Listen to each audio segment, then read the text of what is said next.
Election result ഉണ്ടപ്പം ഒരുപാട് സന്തോഷമായി. ശരിക്കും ഒരു ബൂർഷ്വാ മുതലാളിനെ തള്ളി താഴെയിട്ടൊരു ഫീലാട്ടോ. കാരണം കേരളത്തിൽ നടപ്പിലാക്കിയത് നോക്കിയത് രാജഭരണമായിരുന്നു. കമ്മ്യൂണിസത്തിൻ്റെ ആശയങ്ങളും കഴിഞ്ഞ സർക്കാർ നടപ്പിലാക്കിയ ആശയങ്ങൾ രണ്ടാട്ടോ. ഇപ്പോൾ ഇലക്ഷൻ സമയത്ത് നമ്മൾ ഒരുപാട് വൃത്തിയായിട്ട് സംഭവങ്ങളുണ്ട്.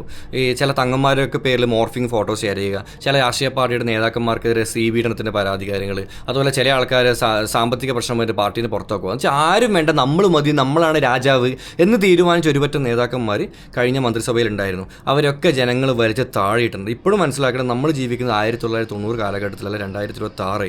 ജനങ്ങൾക്ക് ബുദ്ധി വന്നു കേട്ടോ.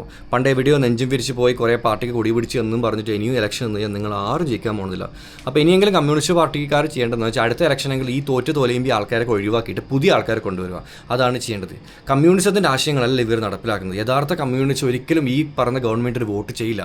കാരണം കമ്മ്യൂണിസവും ഈ കഴിഞ്ഞ ഗവൺമെൻറ്റും തമ്മിൽ ഒരു ബന്ധമില്ല. നിങ്ങളുടെ അഭിപ്രായങ്ങൾ ഏതായാലും കമൻറ്റ്. ജയിച്ച എല്ലാവർക്കും 100 ചുവപ്പൻ അഭിവാദ്യങ്ങൾ.